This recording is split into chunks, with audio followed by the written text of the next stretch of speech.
Gəncəyə rayon deyirlər. Amma bir şəhərin adını kiçiltməklə tarixini kiçiltmək olmur. Mən sənə Azərbaycanı başqa tərəfdən göstərəcəm. Gəncə rayon deyil. Gəncə Respublika tabeli bir şəhərdir.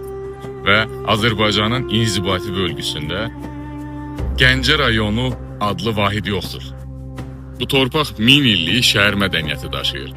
Hətta orta əsrlərdə aranın ən böyük siyasi və iqtisadi mərkəzlərindən biri olub.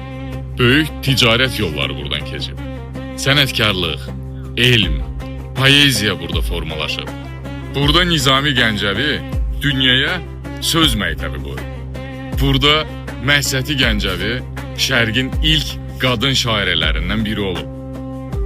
Burada Mirzə Şəfi Vazeh ədəbi mühit yaradıb. Adı Avropaya qədər yayılıb. Burada Cavad xan şəhərini müdafiə edərək şəhid olub. Bu şəhər zəlzələlər görüb. Dağılıb, yenidən qurulub, amma heç vaxt rayon səviyyəsinə enməyib. Rayon inzibati ərazidir.